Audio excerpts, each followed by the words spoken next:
Hello and welcome back to another episode of the Running in Circles podcast. We are back with another episode, and in today's episode, we're going to talk about something that everyone knows about, something that everyone listens to. We're talking about music and what is the importance of it in today's world. So, joining me in this episode are two people. Joining for the first time is Neha. Hi everyone. Yes, hi Neha. I'm Neha. Yeah, and yeah, that's it. I'm looking forward to how this podcast goes. Yep. And for the third season in a row, we also have Vidyuth with us. Hey everyone, hello. I feel great to be back here. So hi Vidyuth, hi Neha. So Right. uh, let's start the episode. So music is, of course, something that people of all ages listen to. So I want to know what is the importance of music. Starting with you, Vidyuth. That's a that's a very difficult question to answer with a single point, if I can say that. Like it's very difficult to strike the nail on the head with that, right? Because Mm, the importance of music varies from you know places to places, from time to time also it varies. In fact, music mm, has played accentuated roles during like in very notable historical points as well, right? The importance of music has various strike points, if I can use that term. mm, So maybe what I can probably say is the importance of music to me, mm, because what it means to me, that is a little more, you know, ah, that manageable answer from my end. mm. So music, for me, music starts off from a very esoteric point of view. I was not Esoteric. really, yes, a Ah, very strange point of view. Like it's not, yeah. not really uh, up your alley or up the general tastes. Huh. Because my taste in music is mostly towards orchestral and trailer music. Now that's something you Yeah. don't. I've learned that because it's a very lonely place when you don't have many people to talk to Yeah. regarding that, right? Mhm. But you know, coming from that background and then finding my tastes in what do you say, post rock music and alternate rock music, Mm. especially Linkin Park being the forerunner, and then quite recently, like the last 2 3 years, Mhm. I'm a big fan of Starset. Star set. So Okay. bands, Mm. yeah, Starset. They are an amazing band. Again, Yeah. probably if you're looking for a replacement for Linkin Park, Starset is a close second. I And thought Muse were sort of close to Linkin Park, Muse, but yes, huh. Muse is close to Linkin Park, yes, Yeah. but I feel Mm. like Muse is a little more heavy Heavy. Huh. when it comes. Yeah, like Muse is more rock, Mm. not alternate rock. Mhm. There are like fine differences between that. Mhm. Muse is one of them. But Mhm. to name a few bands which are alternate rock, is Starset is one. Then you have Poets of the Fall, I believe. Poets of Some the people, Fall. Yeah. yeah, some people might have heard of them. So yeah, Mhm. my music tastes are more towards the rock fandom, right? Mhm. And I feel like this is probably a controversial statement. Rock might be dying out. I think it's giving Oh, way to, yeah, I it's no. giving I way think to it's pop. it's it's a fair statement. It's it's not dying out per se. I feel like the Yeah. generation is evolving towards pop and Correct. more It's towards, huh. As is this as a and huh. oddly enough, something Mm. that is seeing a resurgence right now Huh. is actually synthwave pop. Best Okay. example being The Weeknd. He Yeah. has reintroduced something that was probably famous during the 80s. The electronic music part was like famous during the 80s. Like the best Mm. example is Blinding Lights, because that's a Mm. classic synthwave music. So yeah, Mhm. music in itself has different meanings at different points of time. So the Mhm. importance to me is, it has helped me come through various points of my life with various meanings. For example, Hmm. in my school days, it was Hmm. mostly, trying to impress this kid who was trying to have a main character vibe to him, and so knowing that he wouldn't get that anywhere in school, his escape was through trailer Through music music. and yeah, orchestral music that Huh. was like, that'll play when during the climax of the hero or like whatever it is, right? Or Huh. like the villain or whatever it is. Huh. And then later on, I guess probably till now is more towards obviously orchestral and trailer music still have play Huh. their part. I'm still a big fan of them, like Audio Machine, Two Steps from Hell. Huh. But I've been introduced to rock music and alternate rock and post rock music. Hmm. So where the lyrics are a little more meaning and they have a more profound sense as I've grown up. So yeah, Hmm. so it's a difficult answer from my side. Uh, Yeah. Also to talk about what you said earlier about rock, the world not liking rock anymore. I think it's it, just one is of course, like the people are liking hip hop and pop, uh or they're R&B. revolving R&B. They're R- yeah, R&B. they're evolving more towards that. And the other thing is rock, the whole rock band culture, which started all the way from Beatles. Like then we had so many Mhm. like Pink Floyd, uh, GNR, and so Yeah. many Mhm. good bands we had. I think that I think Coldplay is like the last of those mega bands that you can have, which you can say like has a very worldwide base following sort of thing. So I think yeah, these two are the reasons. One is people evolving, people liking other stuff more, and like that whole rock, like that rock band culture which started that has like slowly died out. Right. I mean, I'm thankful Like, that, huh? oddly enough, I'm thankful that I've grown with the rock music Yeah, because I feel like yeah, that's what I said, right? yeah, yeah. Like the tastes that you develop are Mm-hmm. probably something that is very personalized. And Mm-hmm. I every time I wake up, I'm like, hopefully in my next life, I want to have similar tastes because I don't think that this kind of tastes will Huh. come to the general influence, right? Hmm. Yeah, yeah, yeah. And yeah, also one more thing. Like this whole, before we move on, this whole rock band thing, like two bands which are supposed to be the next big thing were Imagine Dragons and Arctic Monkeys, but then both of them sort of when the band sort of became mature, they started doing their own thing, and then that's when people started disrelating to them, and now they're just doing totally independent, which nobody understands. So I think like they were I feel supposed to like be good, Imagine but then they Dragons lost is out. yeah. Imagine Imagine Dragons, they've Dragons is lost doing their way pretty a good. little bit. I feel like they're doing pretty good, especially with music.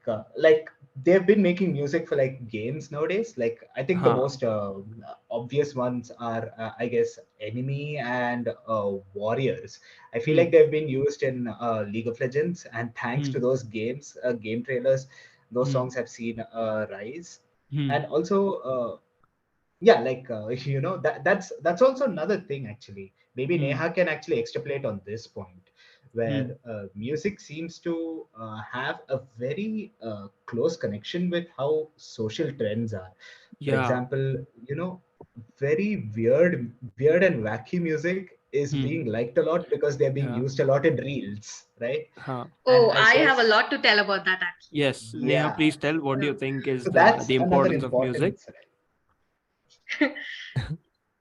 uh, so my answer is going to be both similar as well as distinct from Vidyuth's answer. Huh. About the rock music part, even I grew up with that music. People won't believe that in a way, but Hmm. yeah. So I don't know if you guys have ever seen, but if you go through, streets in Koramangala and stuff, you would Hmm. see a lot of graffitis of Of Linkin Park. Chester, Yeah, yeah, Chester Linkin Park. Bennington, Yeah, yeah, yeah. and many other rock bands, okay? Huh. So it was really fun to see all those graffitis. You could see that Hmm. youth is actually loving this kind of music, as well Yeah. as high schoolers. There was Hmm. this craze and, fondness around that kind of music at that time. Hmm. I too grew up with what Imagine Dragons, your Maroon 5, all of these are One pop rock Direction. music. Yeah. Hmm. One Direction I would say a bit later. Okay. Like these were before that, right? Hmm. So a lot of those band kind of groups. And uh, and then suddenly there's this trend where, like, One Direction grew really huge. The Hmm. immense popularity among, I would say, teen girls, as like, not generalizing, but yeah, they were Hmm. popular among teen girls. Hmm. Hmm. And then it just kind of started changing from then, I guess.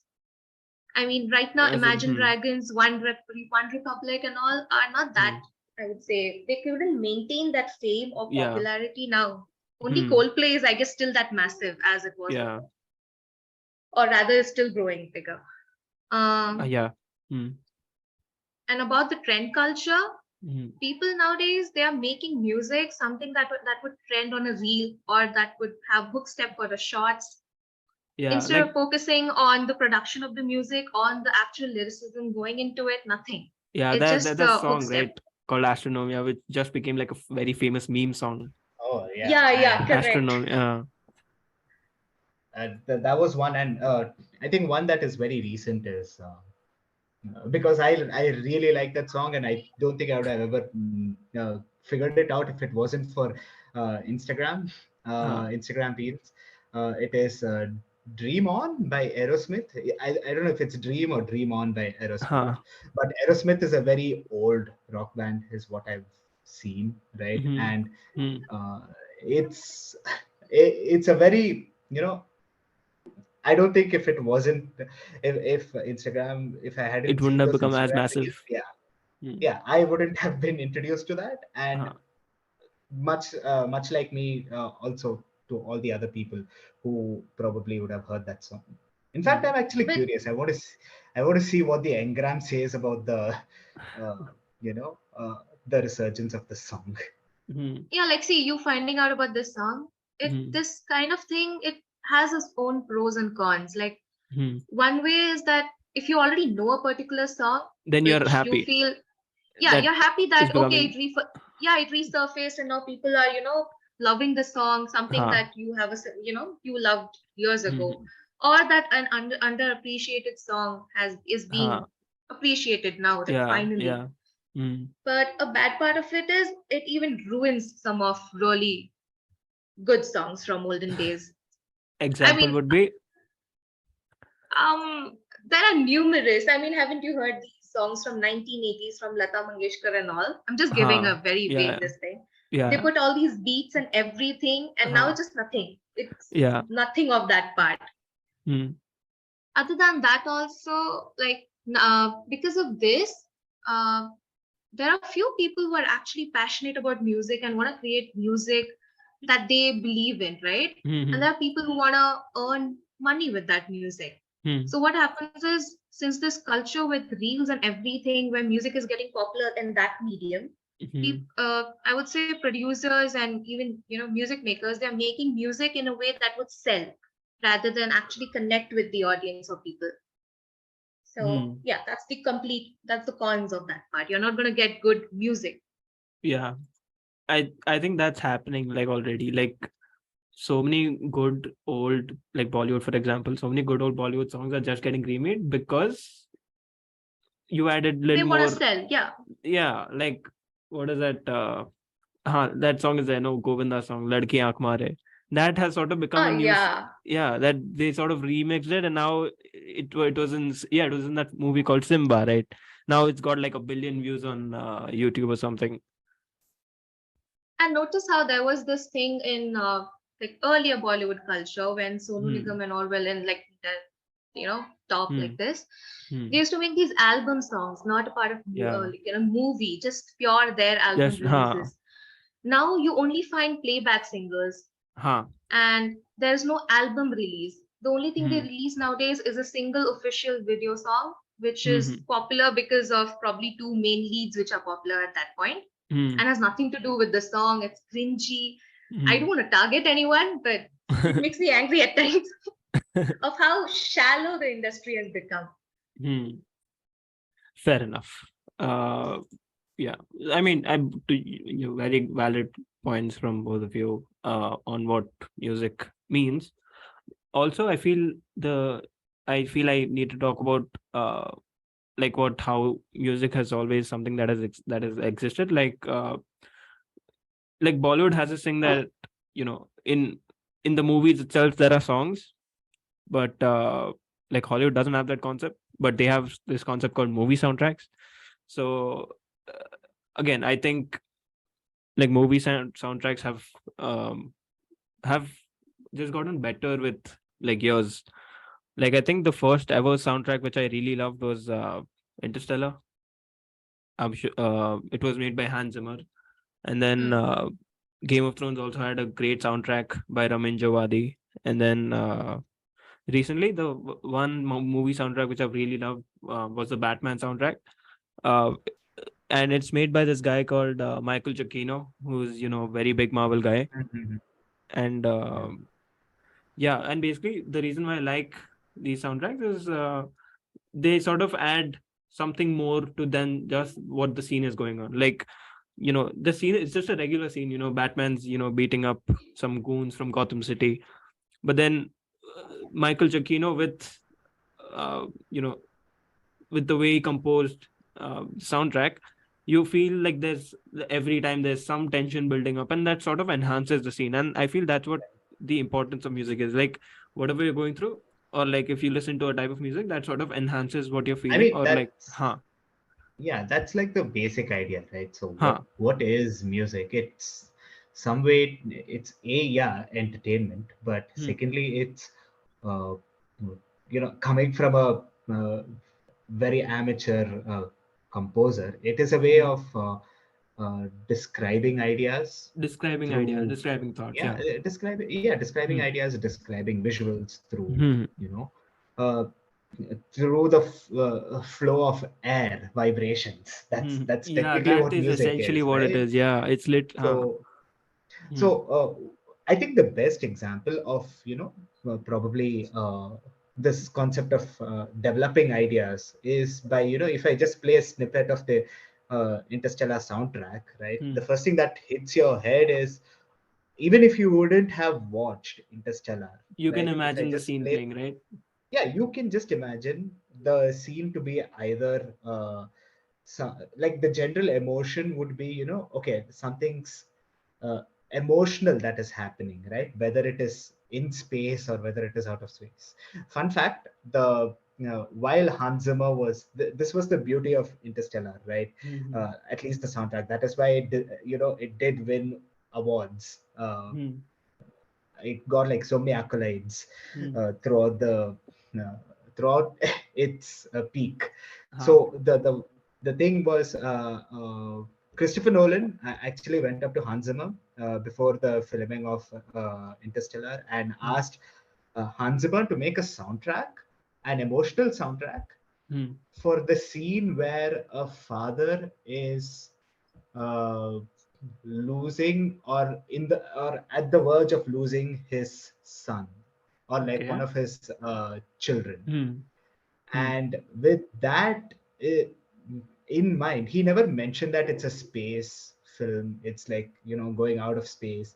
So that is what prompted Hans Zimmer to use instruments like the church organs, female choirs, obviously loads of strings, like violins and cellos Hmm. and everything, Hmm. to a point where now it has culminated to very iconic sounds. Now that if someone plays it in any reel or any any video, right, Hmm. you can tell that okay, this is a Hans Zimmer masterpiece, and that Yeah. has so much emotion driven to it. I do not know the Hmm. movie, but I know it's something that's I've Exactly. heard it Like, somewhere. randomly somebody is playing cornfield chase. I know exactly how the scene is going on in my Yeah, mind. exactly, right. So yeah, So, that's that. huh. It's a way of expressing ideas, right? Yeah. That's a very Hmm. broad definition to what music could be. Like we can probably, have a consensus on that definition. Yeah. Yeah. So moving on, in this conversation, what does music mean to you personally? Sure. I did touch upon that. You did touch upon, yeah. Yeah. So, I mean, I can. So, what does music mean to me? That's again, it's a subjective question, and even as a subjective question, there are multiple meanings that can be Hmm. associated to it. Like for me, like I said, initially music was something like the music that I was listening to was something that I used to take pride in. I'm like, okay, nobody listens to such music. It has so much depth. There are so many instruments. There are so many, uh, complexities. Yeah, you need to be, you know, you need to be well versed with music theory to understand how each element understand is how played. good this music is. Yeah. Yeah, right. And whenever I used to listen to, like, back then, whenever I listened to, something that was mainstream pop, right? For example, Backstreet Boys was one of those examples. Oh yeah, Whenever I yeah. used to listen to Mm. Backstreet Boys, this is probably I am probably gonna have daggers at my back when I say this. I uh, dislike them. I dislike them with a okay. passion, Oh right? my God. Yeah, I'm an that's Yeah, a avid fan. very I controversial know. statement. Yeah, but now that I feel. So when I say that, again, it's a subjective thought, right? You're allowed to have your own likes and Yeah, dislikes, yeah, right? I respect that. Your So, taste is different. Yeah. uh, so yeah. So back then I used to be arrogant enough to think that okay, even like no other music other than probably Linkin Park or orchestral music is worth listening to, because there is not enough depth. And it was not until I guess when I was in 12th grade where I was listening to one of my favorite composers, Thomas Bergerson. Okay. He's actually a very famous composer in orchestral music Hmm. industry, Hmm. where he had made a tribute song for I guess Avicii. Avicii is the person who Tim like Berglan, is the yeah. composer. Yeah, yeah. Yeah, like he passed away. Am I Hmm. right? Yeah, yeah, Yeah. Yeah, he recently passed away, Avicii. So yeah, yeah, yeah. there is going to be a very ironic statement that I say, right? Hmm. I'll come to that later. Electronic music was also something that I never disliked. I mean, that I never liked Hmm. in the beginning. So I used to be like, electronic music. There is no sense of humanization to it. Like, come on, like it's just computer playing music. And the irony is that's something that I use a lot nowadays, being an amateur composer, and I am Hmm. so much into it. And there are so many intricacies that I feel without electronic music, Hmm. no music can be, currently be produced in theaters, right? Hmm. So yeah, so it was like in 12th grade where I had seen I had listened to a music by Thomas Bergerson where he had composed a music in tribute for Avicii called Emerald Princess. Hmm. And it was a hybrid of orchestral music and proper electronic music. And that actually brought me out of the shell. And and Hmm. there was a specific comment on the YouTube section where he had said, I feel like you might still find that comment, where he actually expressed his love for every type of music that he listens to. And that is what, Okay. made me a little more open to music. And Hmm.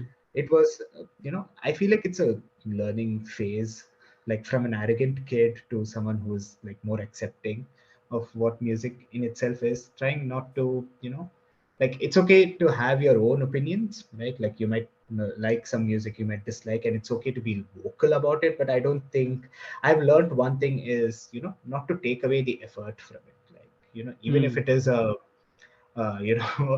a very uh, terribly produced rap music, right? There Ah. is some sort of yeah, when I say no shade to rap music, I do listen Hmm. to a few of them, but the ones that you see just randomly floating around, uh, there is some level of effort that is required. And so music in that sense has evolved its meaning to me, right? Hmm. From being from a provincialized point of view to something that I am a little more open to. In fact, lately Hmm. I've been listening to uh, a few K-pop songs, not the ones that are actually very uh, no, even within K-pop, they're actually Not the much mainstream, not Suddenly mainstream yeah, Neha likes you a K-pop. little yeah, better.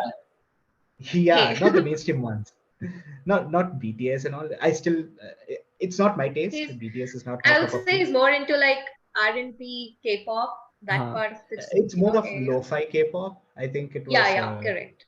DOSI. I don't know if I'm uh, getting that name right. Hmm. Dosi.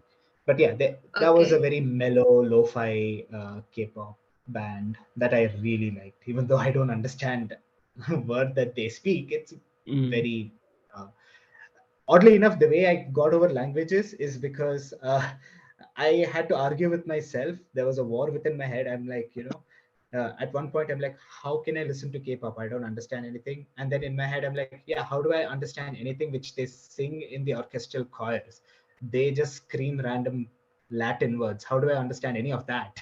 Right? So there is no point. You have no right to argue with lyrics when it comes to another language. So so music in that sense has one meaning. Now the other, on the flip side, there is another uh, technical meaning towards music Hmm. lately, because I guess when I was in 11th or 12th grade, uh, I started dabbling in music production. Hmm. So I was interested in making orchestral music, and obviously very amateur back then, still amateur now, no difference, because it's a very difficult process. And what I've learned from that is something that is actually life changing and career changing, almost to a point where I'm actually trying to pursue masters in a field that is closer to To music. yeah. Yeah, and it's like when I was in 11th and 12th grade, I was introduced to concepts like frequency modulation, amplitude modulation, formant synthesis, and all very technical terms, Yeah. which played a very crucial role when I Hmm. was in my third or fourth semester in my college, Hmm. because we had a subject called signal processing, and Huh. these Like concepts were aliasing, used. anti-aliasing and stuff. Yes, Hmm. like the Nyquist theorem and so on and so forth. Hmm. They were very practical things that were taught in a theoretical Hmm. manner, and I was able to grasp them quickly because I'm like, oh wait, this is what this thing does. Oh, I know what Huh. convolution is, right? I know what like how it works because I've worked with it. So yeah, that Hmm. is a different side of like what music means to me. So now I'm at a point where I'm like, uh, what else will I learn through music? Is Hmm. so it's not an emotional meaning; it's more of a technical meaning that I have. Technical understanding. Yeah. Yeah. What do you think of what does music mean to you, Neha? Uh, as you said, it's quite subjective. For me, as a person, I think I don't know if it's just me, but I'm someone who listens to happy songs when I'm happy and really depressing songs when I'm sad. It's more Ah. like, how do you wait to stimulate my emotions even more, to make me feel my feelings even more in a way to, tell it out. Hmm. Hmm. And how do you say, like I said earlier, like it's kind of like a meditation to me in a way, because I Hmm. forget everything about what's happening around me, what are the, situation, what problems, nothing, everything just vanishes. Hmm. It's just me and the music. And there's Hmm. so many times since I kind of grew up with this really tiny dream inside me, thinking of me as a pop star. I don't know. Funny.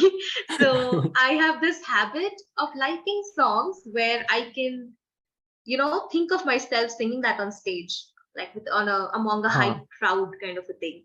On a stage, huh? So yeah, and like in my previous answers, I kind of told you about how I don't like how shallow it is becoming with, Huh. nonsense lyrics and stuff. But Huh. there are times where I like songs which don't exactly make any sense. It just makes you feel happy and feel good. Hmm. So you're just like, yeah, I'm vibing to it.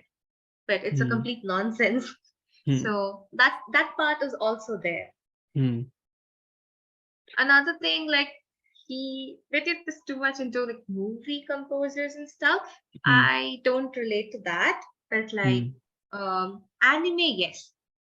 Anime producers, the OSTs for those are really good. Yeah, So Vidyut, I'm sure you have that comments. is, yeah. I mean, that is obvious, right? Like again, that when you say OSTs, you mean the the background proper that plays original, during a fight. yeah, the soundtracks Hmm. that you hear in the beginning, ending, and all of those. Yeah. Like, for Hmm. example, you have what's his name? Toshio Masuda for Mm-hmm. Naruto, For I sure. guess. Yep. Uh, For sure. yeah, and I guess so. Yoshihana Yeah. Hirano or something. Yeah, so there are so Mm-hmm. many. So, oh, by the way, I'll tell you a funny thing about how I got into K-pop. So I Hmm. am someone who never had a restriction of language growing up. Okay. So, so Hindi and English I already used to listen to, and all Hmm. as well as the other regional songs in India. We have so many states, we have so many languages. Yeah. I never had an issue with diving into a different language. Not understanding the lyrics was completely fine to me.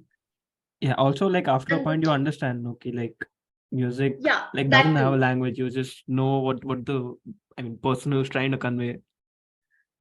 And I guess kind of getting to anime very early in my life at the age of 7 or 8 also kind of Hmm. gave me a drive to not have those language barriers at all. Hmm. And how do you say? So I listen to few German, Spanish, Turkish songs as well. Turkish. And then Okay. Hmm. yeah, and finding K-pop was so weird for me because Uh, so okay, let me tell you this way. In anime, though the composers or producers would be Japanese, of course, quite a few times, actually most of the times, the songs are sung by K-pop stars, K-pop artists. hmm. Oh, that is Okay. something that I didn't know.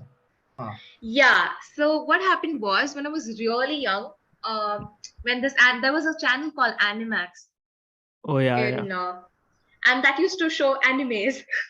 That was like yeah, OG. That was the time when India had not banned animes, yeah, like to properly come on television. So yeah. that was my go-to cartoon channel at that point. So there was Hmm. once when a full 3 hour award show happened, like an Asian Artist Award or something. And I would call myself ignorant or something. I don't know what, but You used to vote so for. listen. No, I was not. I was a kid. How will I vote? But like, how do you Huh. say? I sat through the entire 3 hours of that, music show. And my parents, I don't know, weirdly didn't question me why I'm seeing something of a different language, different people. I don't know why. Okay. So I was just watching through that, and I kind of realized, like, I remembered few artists that performed that day. So like, I'll just name the artists.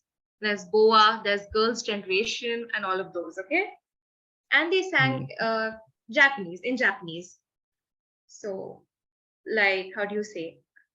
And I found K. I never have heard to K-pop by the way. Wait. So when I came Hmm. to how do you say, when I took a drop year after 12th, this was just randomly I found K-pop. I really had to get some getaway, and the normal music that I was listening to, like from all these years, was not helping me out. I wanted something fresh, something new that would Hmm. make me curious to learn about it more, about the entire culture and everything. And K-pop was kind of that gateway for me.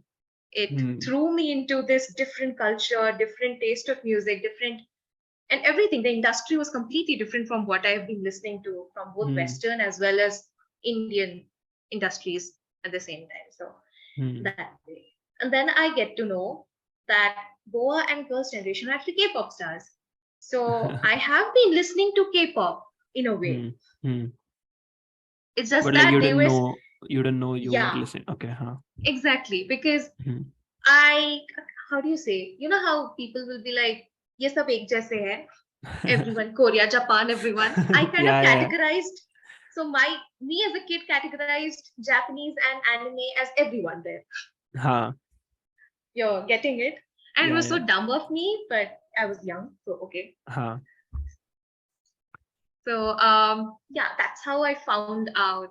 And also, I would really recommend this album. Actually, it's called. There's a, I won't say trilogy. What do you call for 4 series? Trilogy plus one. Huh? Trilogy plus one. Yes. So Quartet? I don't think quartet is the right word. But okay, never. Quartet. We no, we diverted. Yeah. Yeah, but whatever. yeah. Hmm. So basically, that was a sequence of 4 albums that BTS had started releasing around 2016, and I got into K-pop around 2018. Okay, and it's Hmm. called Love Yourself, and it has different Oh segments to yes, it. I've heard of that album. Yes. Hmm. And I think it was a perfect timing that I found that music. Tetralogy, okay. So tetralogy. So Tetralogy. Okay. so the third part of the album, which is called Love Yourself Dear, is Huh. my favorite. And that kind of really touched my soul. The songs is was exactly what I needed at that point of my life, Hmm. where I Hmm. was really struggling with finding myself, finding what are my Hmm. goals, dreams, Hmm. whatever. And that song was really something I needed at that point. And especially, I mean, the album's name itself was Love Yourself. And Hmm.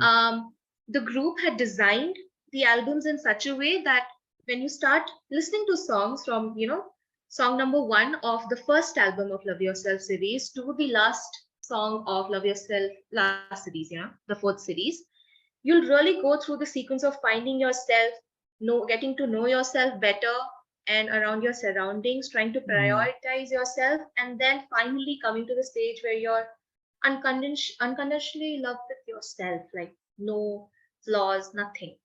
Hmm. So I that album completely resonated with what I needed at that point. Hmm. So it still is a part. So I wouldn't say, like, how I wouldn't say BTS is the best group or best something like how It people helped say. you. Huh. It was like your first group, and it helped you get through stuff. Yeah, And and it I'm just super connected to demonstrates. it in a way. Hmm.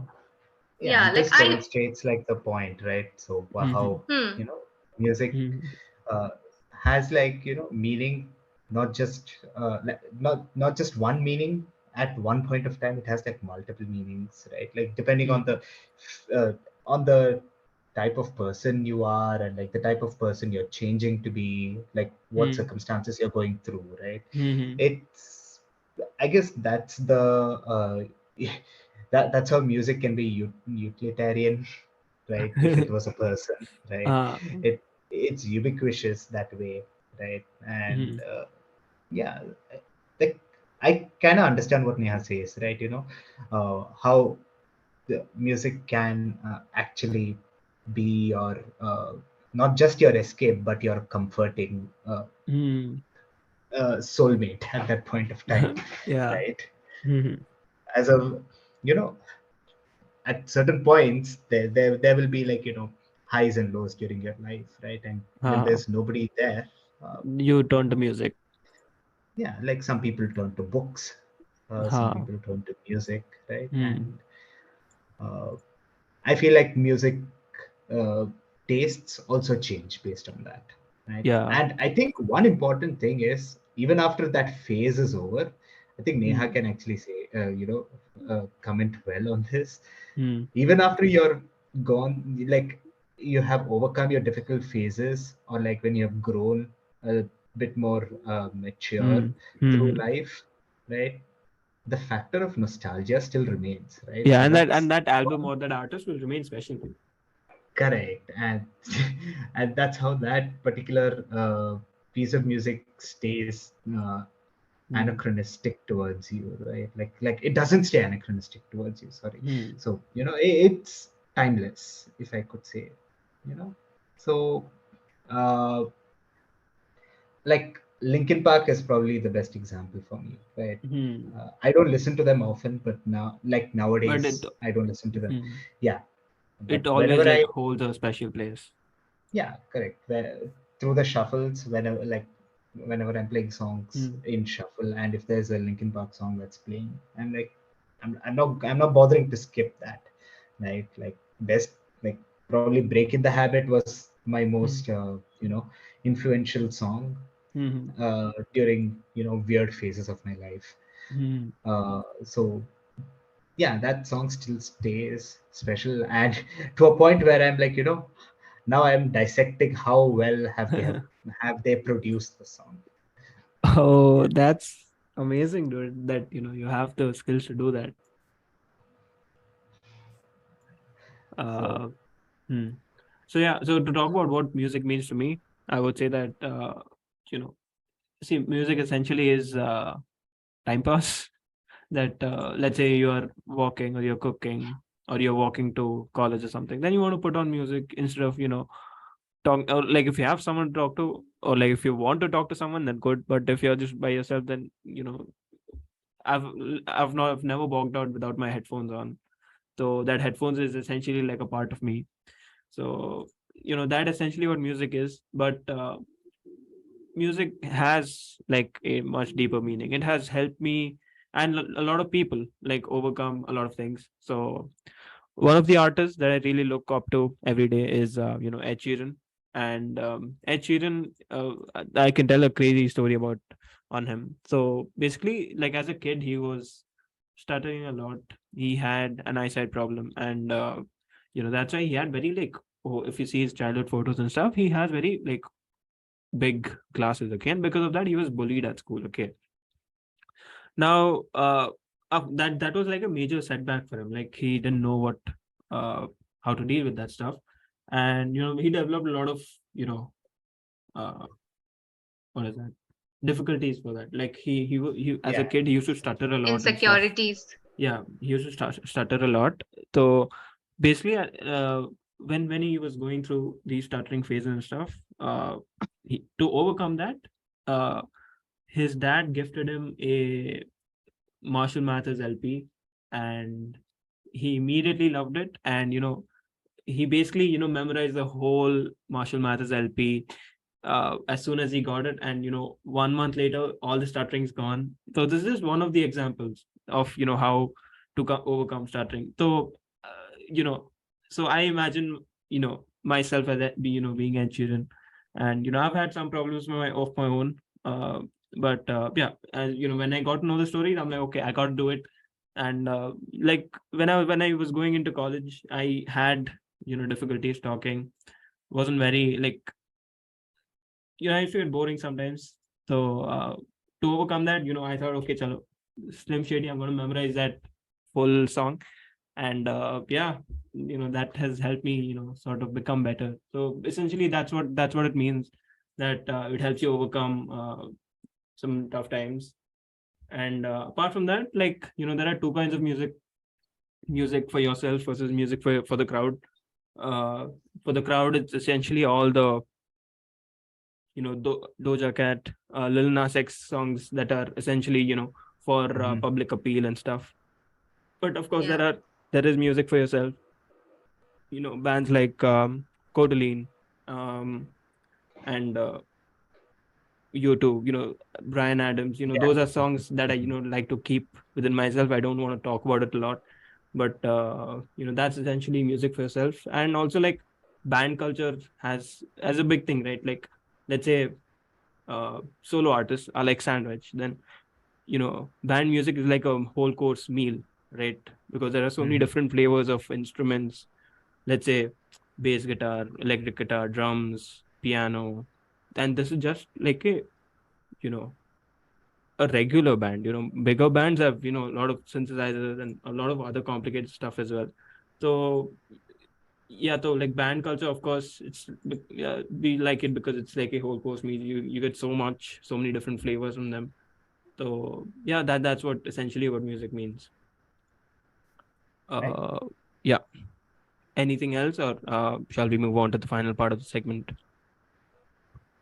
I mean, if we had the Mm, choice, we would probably be talking forever. yeah, more So, about it. Yeah. Okay. So let's move on to the final part of the episode and talk about what are some of your favorite songs and why is it so? Who wants to go first? that's a Vidyuth. my God. Okay, with you. That like you again. It's an answer where I feel like,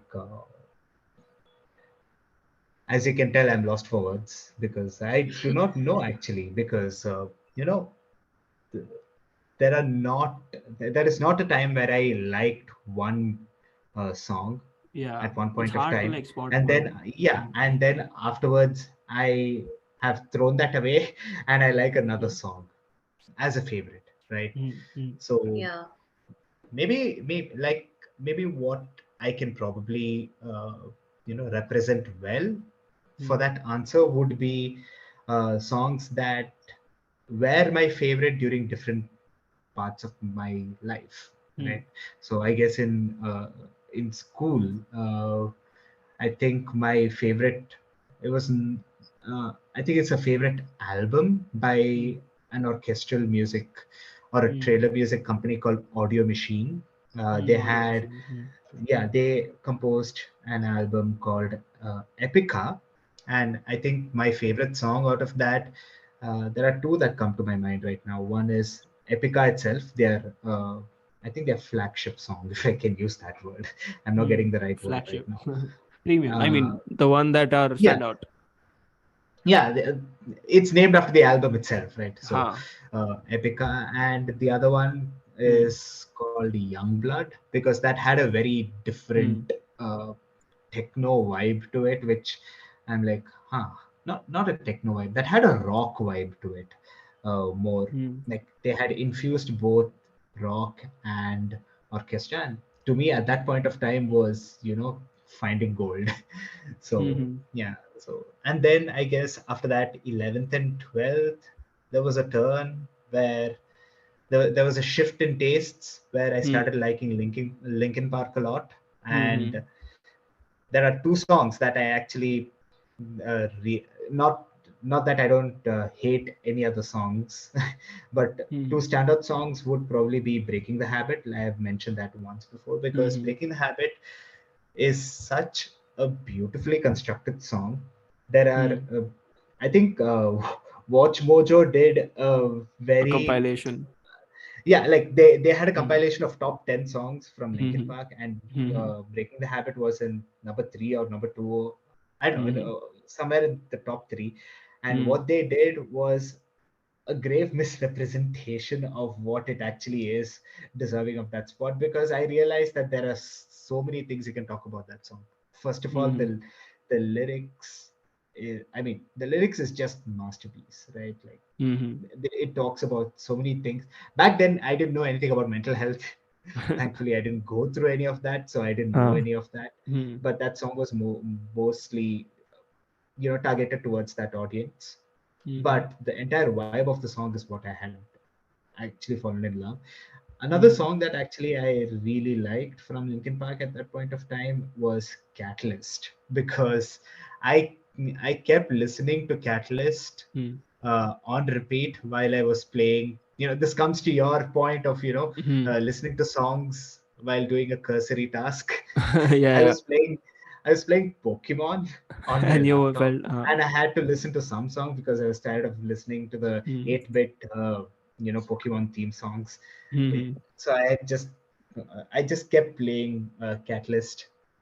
So I got really attached to that song that way. Mm. And then I guess during my college, the 4 years during my college where I started to, I like multiple bands actually. Uh, One is Starset being a very Star set. Yeah, you prominent, said that. yeah, Mm. yeah, a prominent favorite of mine, where I really like them even at this point, even though some of the songs are not as you know good in terms of production quality and things like that. I guess production quality is also top notch, but I'm probably setting the bar too high with Linkin Park. But Mm. yeah, with Starset, some of the songs that they produce have such magical uh, Mm. wordplay. It is because what I really like with Starset is with the way they actually combine scientific elements and cosmic elements to Into their albums. music. Mm. Yeah, to music. Like first of all, cosmic, and talks about firmament beings in Mm. itself is something that is enchanting, right? People write poems, but now imagine converting a poem to a song, and that to an alternative rock song. Now that is the sweet spot. uh, I Mm. think the best example is probably Starlight, because Mm. the lyrics there in Starlight is, it's probably one of their best songs. And Mm. if not, it I don't think I'll have any uh, uh, argument from the Starset community when I say it is their best song, because Mm. geez, like Starlight as a song is about how it's as romantic a song Mm. as it can get when it comes to Mm. writing in conjunction with cosmic beings and cosmic entities. And another song of Starset is probably one that I'm listening to very recently Mm. from their latest album, Horizons, Mm. that I really like is Devolution. Uh, it's again a dark taste. They have a lore, like Starset in itself has a Mm. lore that I don't actually follow. So obviously Mm. that song is written with respect to With the that lore, huh? part. Yeah, but Devolution as a song has it's wonderfully produced. Like the sound quality is really good, and like the thought process behind the usage of each instrument at specific points is something that I have lately been very conscious about. That I'm trying to look into that, and and very even pop songs nowadays are actually impressing me, because back then I never actually That is cared for. brand Yeah, news. yeah, because back then I really didn't You bother you about. really hated pop songs back then. Yeah, I was more apprehensive towards it. Maybe because I never really understood it. Ah, My thought process was more towards yeah, when is this music ever going to theory. happen to me? Yeah, like when are these lyrics ever going to make sense to me? And then later on I Mm. realized it really doesn't have to make sense. And I Mm. think the best part of that is probably, I don't think I would have grown out of this mindset if it wasn't for me uh, playing around making music myself. Because Mm. in my head I'm like, this these songs that I make is not going to reach anyone, it's only going to reach me, right? Mm. Like the music that I make. So I am just trying to make music that is, uh, that sounds good to my ears, Mm. right? And that is how music in general is, right? And that's how pop songs work their magic through the masses, right? Mm. They have a certain sense of a certain arrangement of beats and everything, that when I try to look at it from a technical perspective, I'm like, it makes sense, because this Mm. is how a particular genre of music works. For example, jazz works on a Mm. different scale when you compare it to rock, Yeah. right? Mm. So yeah. And coming back to my favorite song from Starset, I said one would be Starlight, and I guess the other one is Devolution. And lately nowadays, actually, you know, uh, I would also like to mention one song that I was actually listening to quite a lot during Mm. college. Uh, it's from this band called Dream Theater. It's called Okay. Octavarium. Mm. That song is 30 minutes long. That entire song is 30 Holy. minutes long. Okay. Yeah. Mm. So Octavarium is that is what is the most impressive part of that song. They had managed to somehow amalgamate different rock elements, different music scales, different instruments, ranging from strings till electric guitars and jazz guitars, and you know and the lyrics obviously have a much more profound sense when you try to look into it that way. Mm. Yeah. But the list can go on, and I don't Yeah. think Yeah. you know Yeah. What are some of your favorite songs, Neha? Uh, I don't know how to sum it up. Vidyuth gave a really long way of telling that. Yeah. Uh, so it keeps changing, as he says. There's this era where you really love that artist, that song, and then after a few years you completely forget about that Yeah. artist or that song. Mm-hmm. But like, if I had to just sum it up, um, I would say I have certain favorite songs of certain artists that I would always love. Mm-hmm. To start with, since I started so much with rock music, Mm-hmm. uh, I was this was on repeat on my iPod. Crawling and In the End, Linkin Park. Linkin Park. Okay. Mm. Yeah, like no matter where I am, that if I'm there, on my iPod, that this is just repeat. Mm. Then I also got into Enrique Iglesias, the Mm. Spanish singer. Yeah. So yeah, but like he was into American industry as well. Hmm. So his songs like Escape, Balamos, and Hero. Hmm. And then obviously other songs as well. I was into Coldplay and stuff, but like I'm telling you about the songs that resonated more Ha. at that time. Like I was vibing more to it. Hmm. Hmm. So, and then One Direction, when that hit, there was this big, huge craze. So Yeah, especially in that that, first album, right? That first album yeah, was yeah. like very, very good. I mean, even now it sounds very good. That time it was like little out of time, maybe. And the back, it's I don't like it how people just know the songs that has a video to it. You getting it? Yeah. The B-side tracks of their albums are also as like similarly better, or maybe Hmm. even better than the actual main track that's there. Hmm. Like you have Diana, Little Red, Black Dress, Hmm. Fireproof, and all those. These are B-side tracks that don't Hmm. exactly have an MV to it, Hmm. but are equally good as Story of My Life, Night Changes, and stuff. Hmm. Oh, Night Changes has become one of those real song nowadays, which I mean, it's okay, but it's Yeah, supposed to I be a good know. song. Hmm. I love Night Changes. It has Night Changes this, is good, but now it's become a real song. So like literally yeah. every reel is just does it. I mean, For me, I'm yeah, not gonna like for sing. Yeah. me, for me, it was first like that proper slow contemporary kind of music, Hmm. and now the real version is just like, yeah, I I don't know, and so many of them are just for thirst purpose in a Hmm. way. mm, and then I used to listen to a lot of Kesha, Beyonce and stuff, but I wouldn't say I have a how do you say favorite song of theirs. Hmm. More of a casual listeners, I would rather say. Coming to K-pop, I think I could say more. So now, right now, I would say uh, three songs of BTS that I resonate so much to. Hmm. When I first dived into this industry, 4 o'clock is a very underappreciated, underrated song. Probably even the fandom won't be knowing much about this song. Hmm. It's just composed by two of the members of the group. Okay. Yeah, so basically the leader of the group, RM, he wrote the song, and that was when he was hospitalized. He wrote the song within like a few minutes, hardly 10 minutes. He wrote the song, the entire Hmm. song, and he gave it to one of his members to sing. Hmm.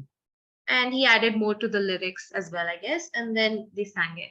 And 4 o'clock is just it has a very simple meaning. It's more about during our childhood days or youngster days, 4 o'clock is like time where your school days are, school hours are over. Oh, I okay. School I days. thought 4 o'clock In is the the time you morning. sleep. No, no, this is 4 p.m. rather. And Okay, like huh? you're waiting for your friends outside to, come along Huh. and hang out, or Huh. rather just, play or chit chat. Hmm. And it kind of has a nostalgic meaning to it, kind of reminiscing of those time that we had as friends, like where meeting up after school was also a thing. Now making time for each other is difficult, right? So that way. And it's a song that really soothes me. The moment I feel even the slightest of stress, Hmm. that's I just play that song and it actually makes me go to sleep in a way. It's Oh. extremely calm. It's more about the music that that song has. The Hmm. instrumentation is Hmm. instrumentation seems the instruments used Hmm. it's very minimal. Hmm. Does not have much of a high low beat going on or something of that sort.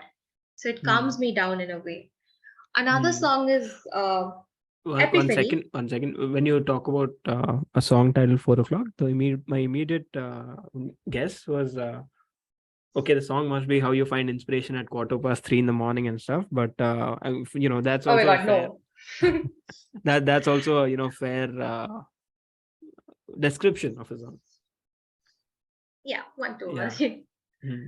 So yeah, go Um ahead. Hmm. yeah, so the next song is called Epiphany, which is a solo song by one of the members. And that is like I said, the Love Yourself album series. This is the main track of the main intro song, I would say, the intro song of the fourth album of Love Yourself series. And this song, when it came out, I actually I didn't realize. I was like, I played the MV And towards the end of 3 minutes of that I played the video, I had a tear. Like, I don't know why I was crying, but yeah. So and then the next song would be Spring Day.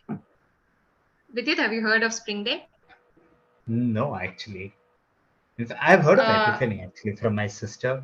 My sister is a big BTS fan. Like that I know. she, yeah, she is a big BTS fan, and I've heard Epiphany. My sister and cousin sister actually they bond over that, and uh,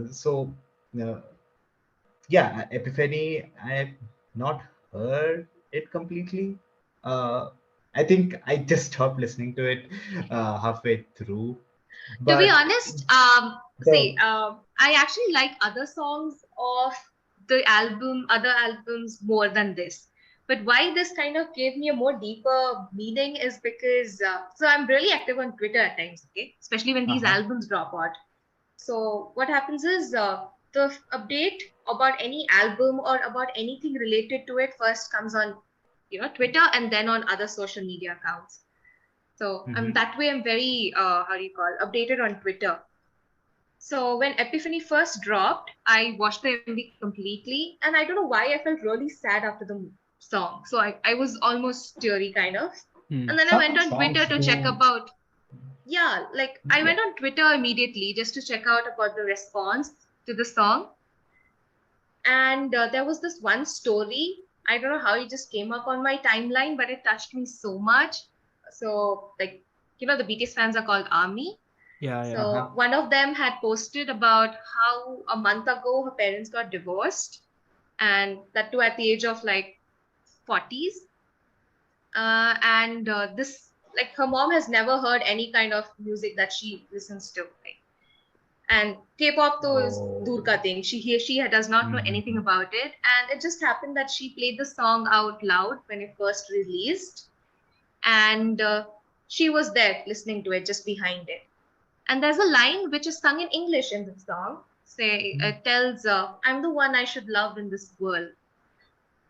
So it's kind of, Mhm. if you go through the album series, it's more about how we perceive love from everyone. We are always craving affection and Hmm. love from others around us, forgetting completely that you have to accept ourselves, completely, Hmm. fall in love with ourselves, and then only we are able to accept love from people. You can't Hmm. reciprocate unless and until you have something to give, right? So, Hmm. so and since her mom just started crying about, and she started crying, and how you say, she got into the song and everything. She started asking about what it is, tell Hmm. me about it. What And does it mean? it Hmm. just, yeah, and she kind of got interested, and that kind of took her out of the thoughts about revolving around her separation from her husband and everything. It's Hmm. just one song, but it changed her It mean mood. okay. It gave her a different kind of a hope to go ahead with life, to at least get distracted from whatever thoughts she was having at that point. And Quite quite it was fitting, I just, suppose, Hmm. for yeah, the and it name was of the just within, song, The right? name of the yeah. yeah, and Like it was Epiphany. just within few hours of the song dropping. So I was like, a person connected so quickly to that, to a complete different genre. I mean, I would never think of connecting to a random song in a different language, right? Ah. Hmm. So it was shocking for me as well. So then I gave it a second listen, and that's when I Hmm. connected more to it. There's a few songs that you don't get it at first, does not click with you, Yeah. and the I more you listen to it, the more you get into I it. think I that don't know if it's I think that's the case for me with most songs. Okay, like whenever an artist releases a new album, I would obviously listen to it immediately, but after a week or like a month or so, then I when I listen to it the second time, I'm like, oh, that is what it means. Okay, got it. And another thing is, I have this mini competition I keep having inside my brain between Huh. artists, or even within. Like, I'll be like, okay, Ed Sheeran's top song is this for me right now, and then he'll Huh. release the next song, and I'll be like, nah, this does not beat that song.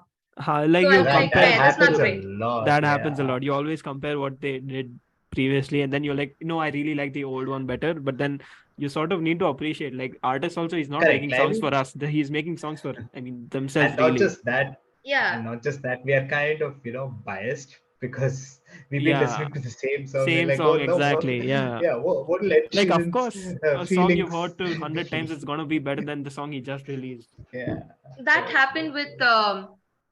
okay, I'll finish this part and then I'll go a bit deeper on that part. Hmm. So next song would be Spring Day. Spring Day is the song for me. It's never gonna be anywhere in any of the lists that I have in my mind. It's never gonna be in the lowest part of anything. Um, so if you go through lyrics by lyric by lyric of the song, it's just beautifully written with different kind of metaphors, different kind of puns, and so many idioms and different kind of things. Wait, is it And that? Is it's this that song from that Liverpool album? Sorry, You'll Never Walk Alone album. I think so. Yeah, the hot air balloon. Oh no, okay. Hot. I don't know much about it, but I don't know that as the Liverpool album. Okay, huh. So how do you say? I connected with the song even more. So first of all, the Hmm. song is more about longing for you're waiting for your friend who has been missing for so many for you haven't been able to get in touch with. Hmm. I'm just telling that in layman term. This is the Hmm. normal general context when you don't know about why they had written the song. So Hmm. it's just longingness of waiting for your friend to come Hmm. along to to Hmm. be able to share all your sorrows, happiness, and every just to have memories with each other. But there's the circumstance because of which you can't meet, and you're still waiting for a season to come that that person would also come. So basically, the song was when there's this tragedy that happened, the Sevol ferry tragedy that happened in Korea, which Hmm. killed 300 kids. Okay. So it was basically like 300 kids were taken aboard on Hmm. this cruise, and they were going from Seoul to Jeju Island, I guess. So what happened was they had their teachers, their school staff, all those 300 kids, the captains, two, three captains, and the other crew members. And the ship started sinking, the ferry, as in. And there were not enough lifeboats, not enough life jackets, nothing. And these kids, they trusted the elders, and the elders Hmm. told them to stay put. We Hmm. are gonna get help. Hmm. But instead, what happened was hours and hours went by. No one And they ever died. tried to, yeah, they didn't try to fetch the government properly. The government couldn't, Hmm. reach out for help, or like they could not Hmm. give help at that point. And the captain himself jumped out of the boat and just went.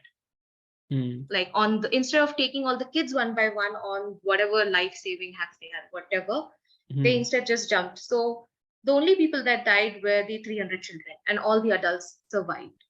Hmm. So it's kind of a betrayal Hmm. for all those 300 kids. So the song was kind of tributed for this incident. It's about all Hmm. those people all those friends who kind of survived. I don't think so. I mean, not survived, who didn't go for the trip. Hmm. And it's from their side waiting for their friends to come because now there are no more there left. So they're still waiting for them that someday they're going to come and we're going to again share the same memories we had in the Hmm. past Hmm. that way.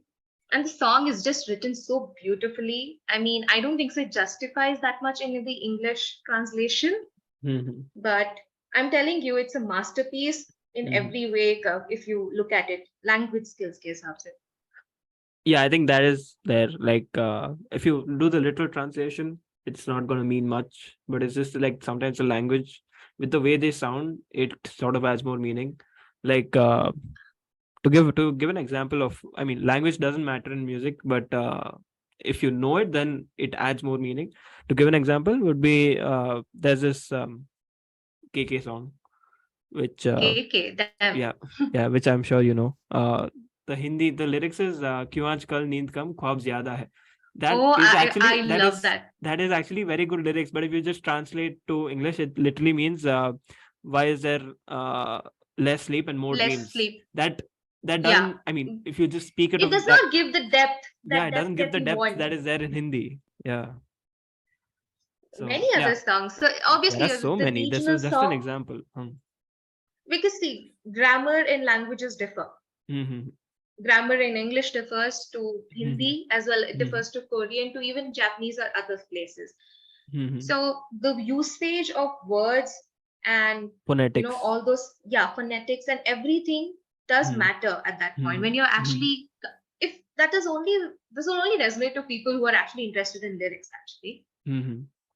If you're just into the music, I am vibing to it, that's it, done, Ha. then it won't matter.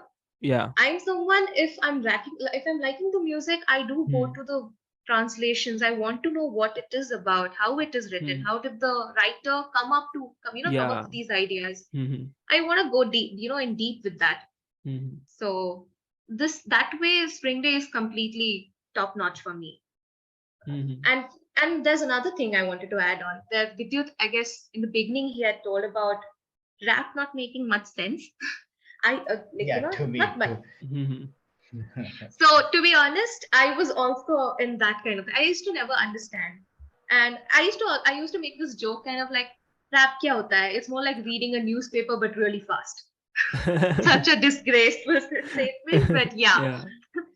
Yeah. But then slowly when I grew up, like more towards high school, Mm-hmm. I really got into Eminem, Jay-Z, and all of those that time, Mm-hmm. Mm-hmm. little bit like that. Okay, Mm-hmm. Divine's but pretty I good now. guess.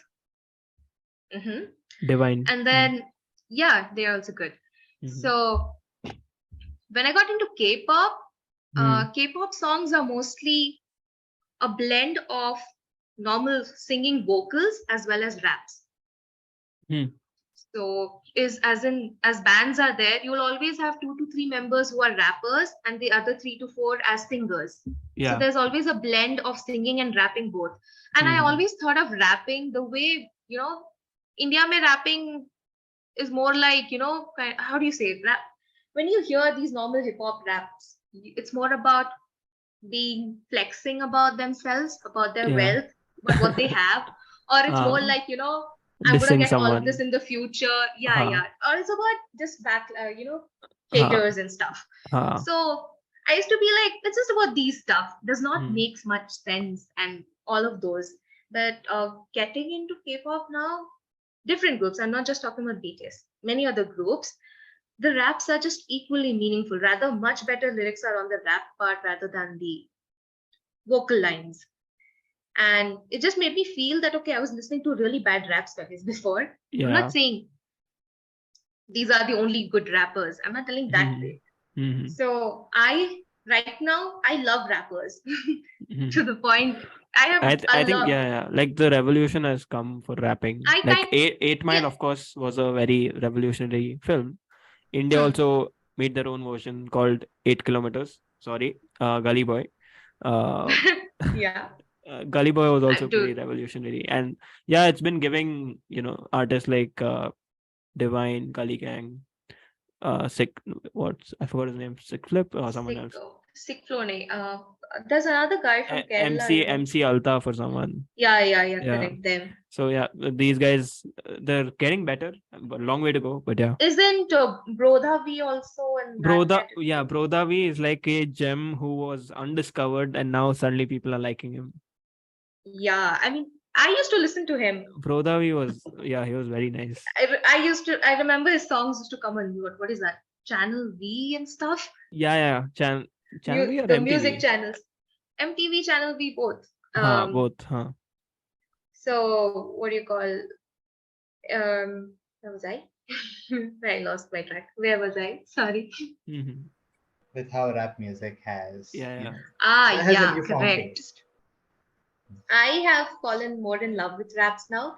Hmm. Like, see, before I used to think it's more about just talking fast, but now I understand that it's more about catching a flow, having a flow of talking, as well as enunciating different kind of words to wait the to fit in those words into that flow, as well as Mhm. when and especially rappers have to write their own lyrics to be able to tell it out in that way to resonate with it more. The more I've gotten into this thing, I've realized that it can be diverse. It doesn't have to be flexing, doesn't have to be about shallow stuff like mere paas gaadi hai, daru hai, ladki hai. It shouldn't have been like that. Yeah. Spring Day has two rap parts, Hmm. and it's such a touching song about such a tragedy, and does not feel anything that I used to think of before of rap song, anything. It's just so beautifully written. And not only this, even other songs. So yeah, I would say my connection to rap songs are better now. Yeah. Mhm. You're a Yeah, better rapper with rappers. better rapper with rappers. Another song. Huh. This is like a bonus. I won't say it comes into my favorite or top category, nothing. So I've recently got into this new band, CES. Check out the abbreviation, guys. So it has a song called Apocalypse. I wouldn't say I listen to it frequently, like every night or something. Neither is it is like on my top-notch favorite songs. Hmm. But I found this band or group, whatever, like 3-4 months ago, and I'm really Hmm. silent about it because it's a weird. I just find it weird that I follow this, that I'm listening to these Mhm. songs of this group because it's Mhm. just out of my taste. They, when you Google about them, it tells they're a pop group, but they don't sound like that to me.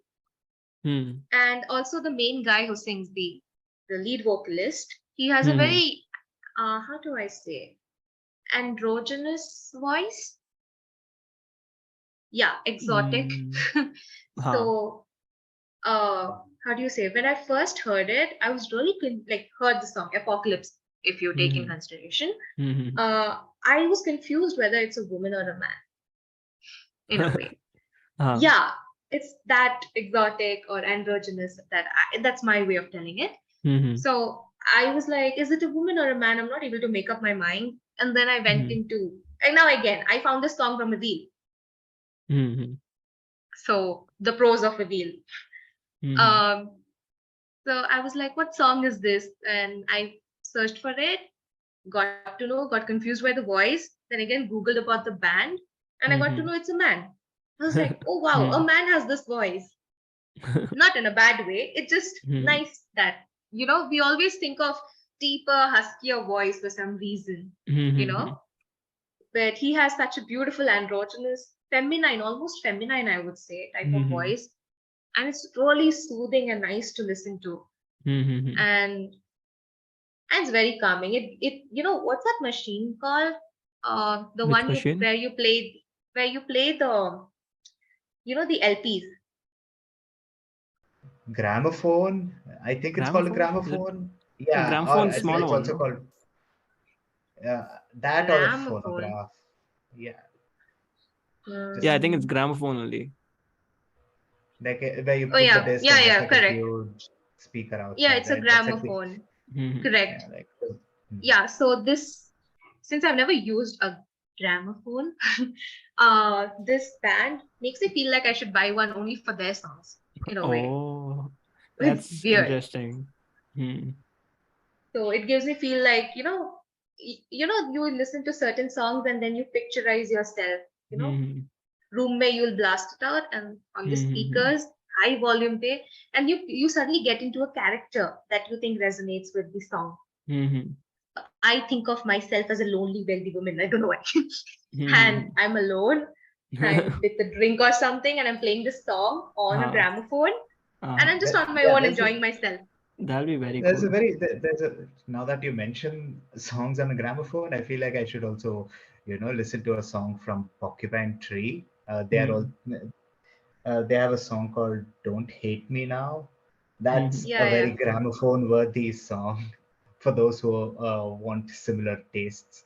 That's also a very you know slow Hmm. paced jazzy vibe. In fact, there's like a Ah, this is the first time I was hearing a saxophone ah, being used, and oh boy, that was an experience. That part of that song, I hmm. feel extremely jealous for the people who are listening to that song for the first time. Hmm. It's a feeling that you, yeah, Oh, that's a very true, unique feeling that you wish you yeah, can hear the song once again, like yeah, afresh. yeah. The first time I heard that bit was Hmm. like it was nothing short of special, right? Ah.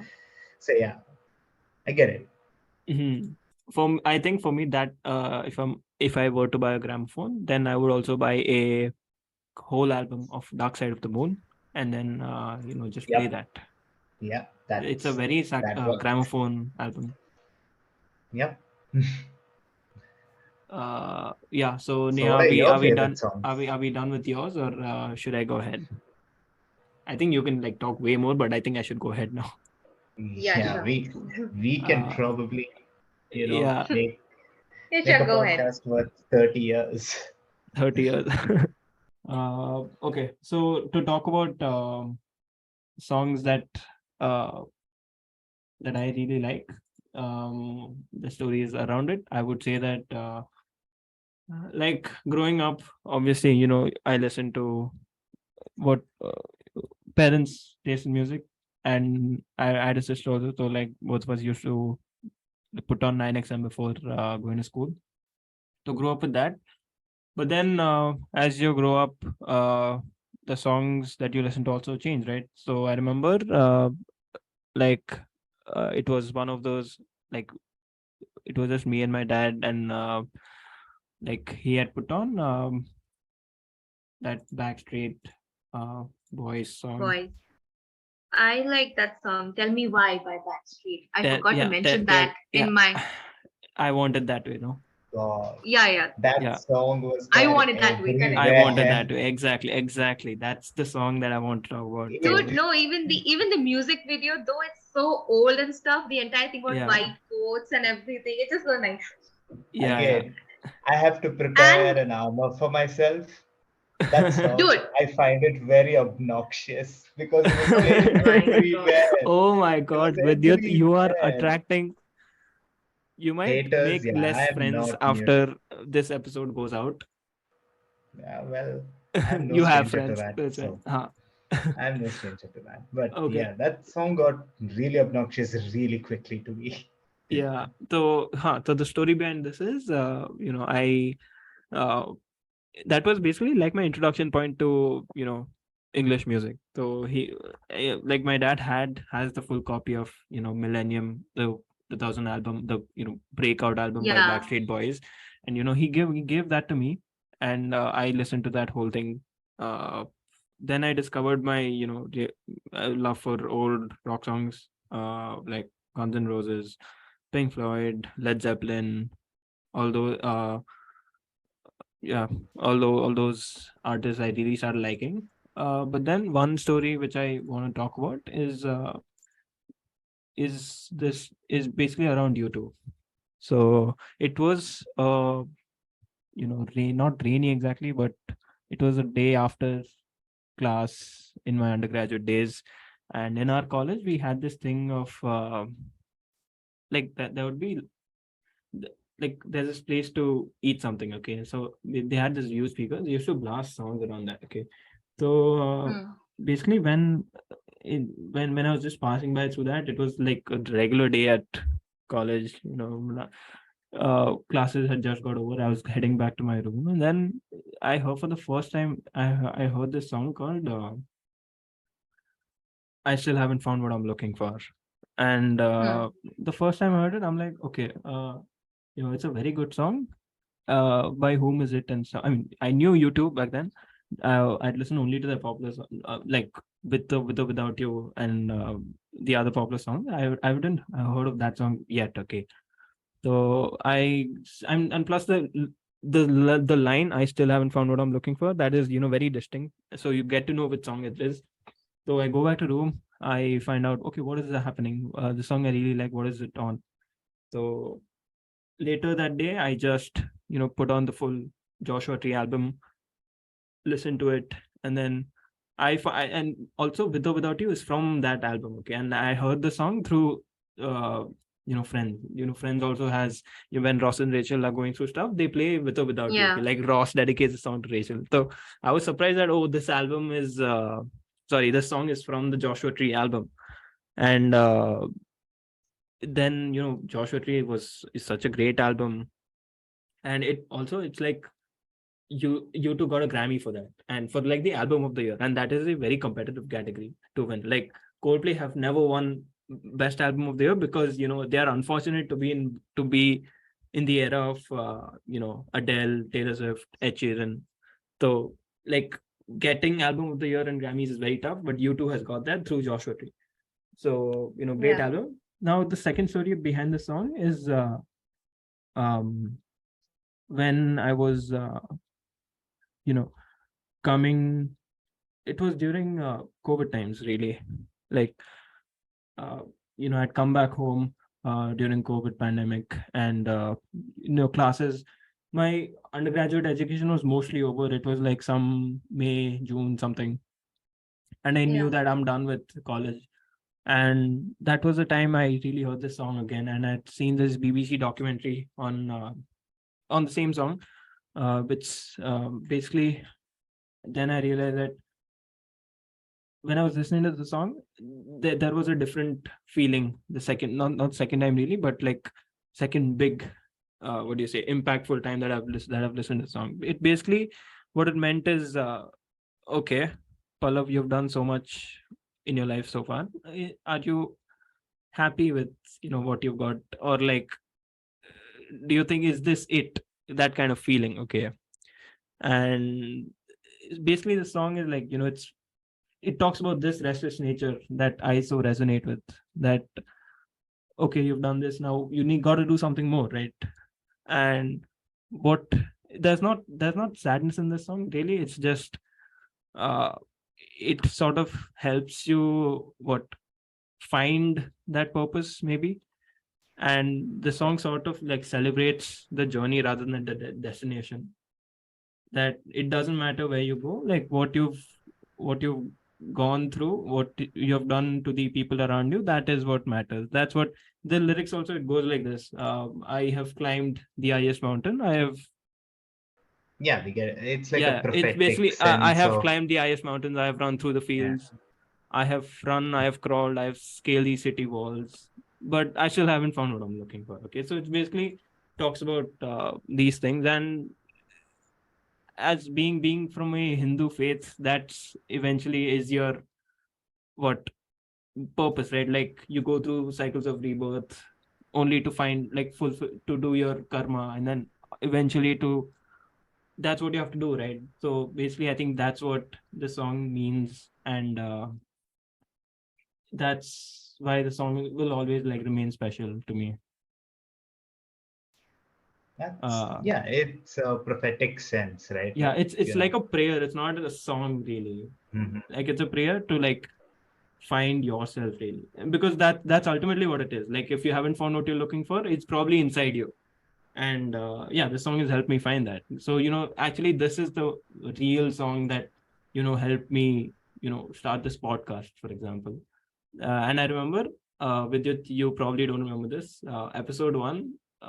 It was you were there with Piyush, and I remember closing out the episode with asking you that one line. What is that one line which you think has been your it was later adulting, but I remember asking you one line. What is that one line which you sort of would want to call this episode as? Okay, you had, I don't remember your answer, but my answer was this: I still haven't found what I'm looking for. So this podcast was uh eventually, like, after listening to the song, it that I've taken inspiration from that song to start this. And Now now it it's like a comes full full circle circle. moment. Yeah. Yeah, you made me run in circles, huh? Yeah. No wonder it's called running in circles. Yeah. So yeah, that song is gonna remain very special to me.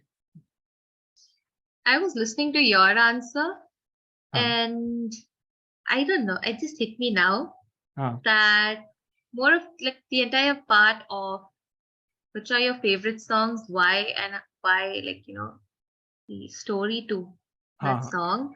Hmm. Your and Vidyuth's answers were more like that impacted your life in such a Yeah. way, and so you like Mm-hmm. the Huh. song in some or the other way that you Huh. connected. Huh. Mm-hmm. Most of the part, my reason was seeing someone else getting connected, and Mm-hmm. then I got connected. I don't know if it's more about me being an empath kind of a nature, like proper Mm-hmm. empath, of Mm-hmm. me getting to know feelings from feeling Mm-hmm. someone else's Mm-hmm. emotions Mm-hmm. or something. But this is Mm-hmm. kind of something that I realized now, just like that. Mm-hmm. I mean, So I I get I your point. hmm. It's what you say that you have a way of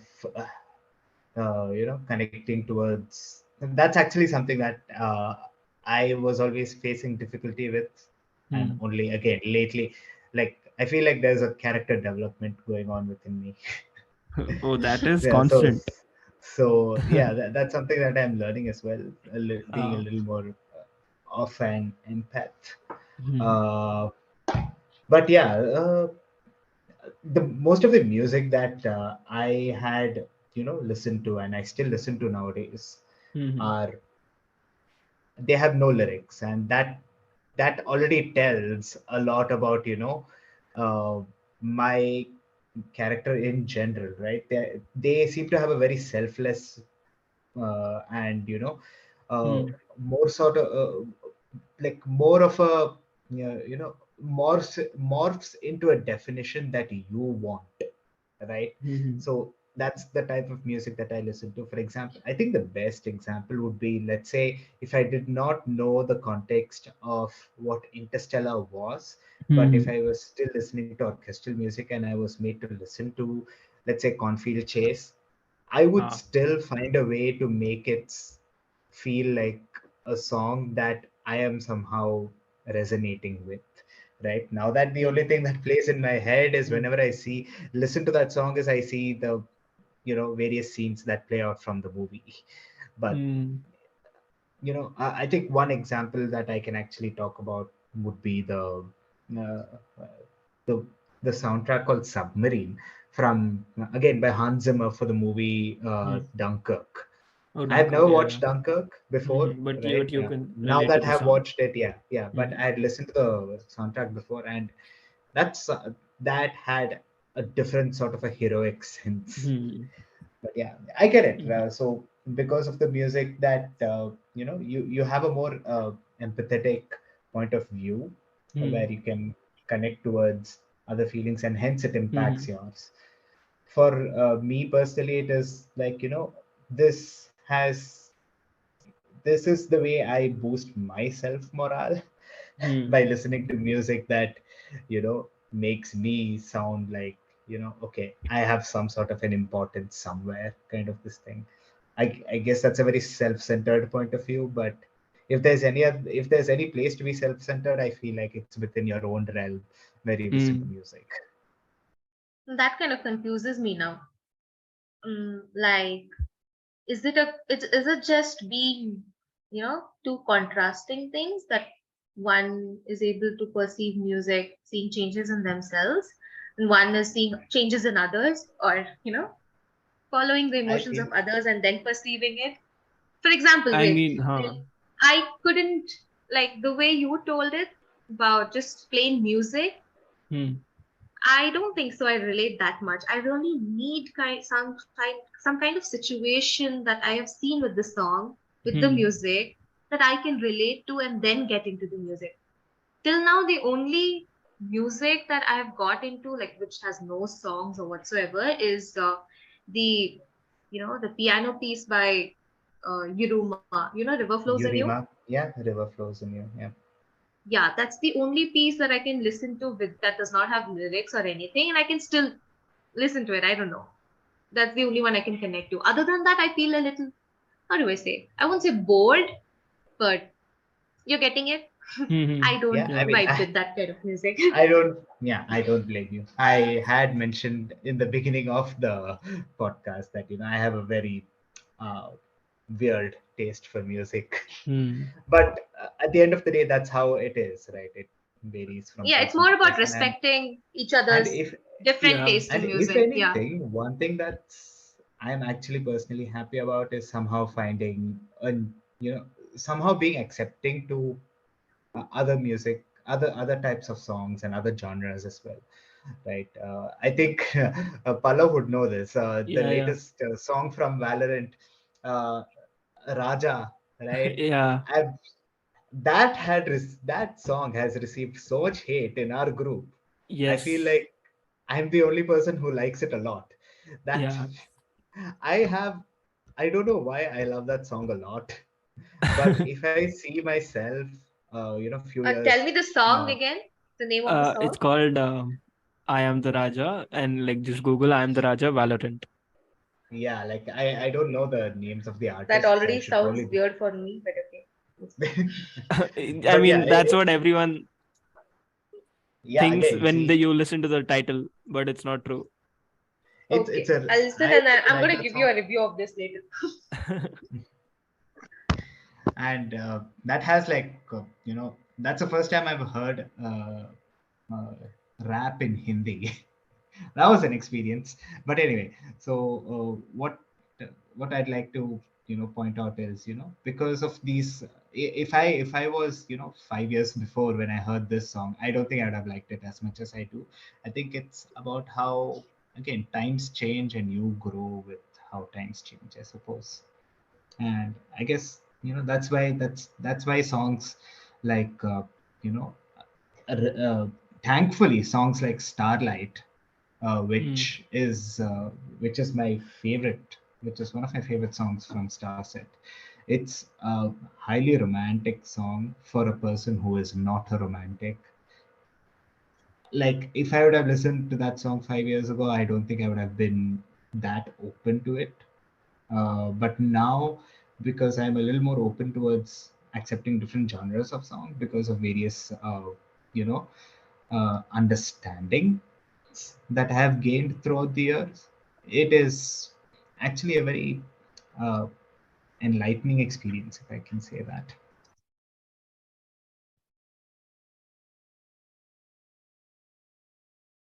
Yeah. Oh, was like there was complete silence. Yeah. So are we close to the end of the episode now, or do You're we have more asking stories us to share? I stories? I guess don't we think have to so. close. We have, I think, I yeah, guess I think this we was a can pretty long episode. Like, this is a the long first time I episode. felt an episode long. Usually, I don't feel an episode being long. How long is it? I don't even know when we started. We shall see I think later. it's like But it has to be anyways, pretty good on a. that brings us to the end of the episode. To summarize what we just talked, music is very relevant. It means different things to different people, but more importantly, it builds culture. So much of modern culture is defined by music, and that is what changes opinions around music. With that said, thanks for listening all this time. I will see you guys in the next one. Peace. Bye bye. Thank Bye. you. Boy, see ya.